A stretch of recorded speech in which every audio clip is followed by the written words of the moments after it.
Hi, my name is Anne. I am a 19-year-old female, and for my food allergy assignment, I chose to do a gluten intolerance. I started Friday, February 27th, and I went through Friday, March 6th. The one time that an EpiPen may have been needed was I went to church and I took communion and I ate a little piece of bread, but actually, a side note, an EpiPen probably wasn't needed because usually with gluten intolerances they're not anaphylactic, so an EpiPen is not needed. However, I did have it on me, so that was good. So I looked up some facts about gluten intolerance, and I found out that it's actually usually called celiac disease, which means that the person has an insensitivity to gluten. 1% of Americans have this, but a lot of people do follow a gluten-free diet for diet purposes. I did some research on this, and actually it proves to be an ineffective diet because typically when you buy a product that says gluten-free, it's used with more sugars, so it's actually worse for you rather than being better for you because you think it's gluten-free. It's actually worse for you if you're not actually insensitive to gluten. Celiac disease can affect men and women of all ages. 83% of Americans with celiac disease are undiagnosed or they're misdiagnosed with other conditions. Usually it takes about 6 to 10 years for someone to wait to be correctly diagnosed with celiac disease. 5 to 22% of celiac patients have immediate family members who also have celiac disease, which show that there is a genetic linkage in celiac disease. Somebody who lives with an undiagnosed case of celiac disease, it costs them an average of $3,964 more on groceries per year than a healthy person. As of right now, there are no pharmaceutical cures, so the only treatment that doctors recommend is a 100% gluten-free diet, which is very interesting because that is a lot like other food allergies in that there is no pharmaceutical cure. So there are some very substantial risk factors for celiac disease. If you have a first or second degree relative with celiac disease, you have a much higher chance of getting the disease, so it shows that this disease is genetically based. Or if you have the HLA-DQ2 or HLA-DQ8 gene, those people almost always have celiac disease. And then some autoimmune diseases like type 1 diabetes or thyroid disease cause an onset of celiac disease. So there are a lot of symptoms of celiac disease, including bloating and gas, itchy skin, delayed growth, headaches, diarrhea, tingling and numbness, poor weight gain, depression, constipation, pale mouth sores, thin bones, irritability, fatigue, joint pain, infertility, and discolored teeth.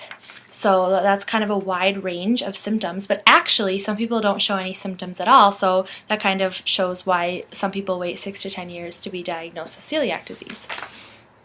And there's also a thing called non-celiac gluten sensitivity, which is an innate immune response, and it's not an allergic reaction, so some people just they don't have a very good reaction to gluten, so they kind of maintain a gluten-free diet. So then I did some research before I started my project of what can I eat besides gluten. I knew that gluten was any food that contains wheat, rye, or barley.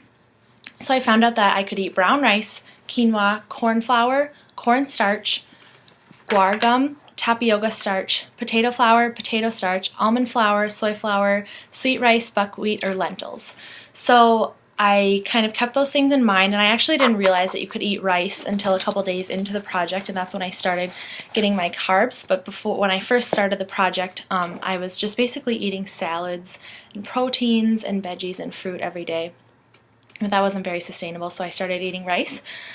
So before I started this assignment, I was kind of excited actually because I thought that somebody who was gluten-free would have a better diet and they would eat healthier, which is sometimes the case if it's done correctly, but like I said, when people who are not gluten insensitive eat gluten-free foods, they're actually getting more sugar, so the diet is not necessarily better for them.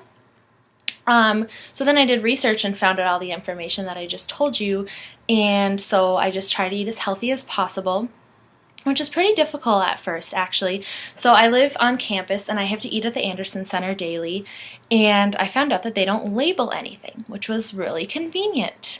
That was a joke, but they don't label anything, so I kind of had to guess what had gluten in it and what didn't, which isn't very hard because that just means I didn't eat any bread or sweets or anything along those lines. But I was imagining that people with a peanut allergy or people with a dairy allergy or soy, I have no idea how they do it, how they eat in there. They must have to ask the chefs what is in this food, because even on the little labels they only contain nutrition facts like how many calories are in a serving rather than the ingredients in the food. I ate out twice during the week. I ate at Cafe Latte and Chipotle, both two very allergy-friendly places to eat. At Cafe Latte, I got a salad and fruit, and then at Chipotle, I got a salad bowl with rice, and that was very convenient and easy to do. It was kind of frustrating because normally I eat breakfast in my dorm room, but in this case, the whole week I had to eat breakfast in the Anderson Center and eat eggs and yogurt with no granola because I couldn't eat the cereal or the oatmeal in my room. Oatmeal does not contain gluten, but it's usually cross-contaminated in a factory that does use gluten. So yeah, it was kind of a challenge to eat on campus. If I didn't eat an Anderson on campus, I could either eat at the C-store, which was a challenge because sometimes they only had sandwiches and they didn't have salads, so I couldn't eat the sandwiches because they didn't have gluten-free bread. And I couldn't eat at Subway unless I got a salad because they don't have gluten-free bread at Subway, which was very disappointing.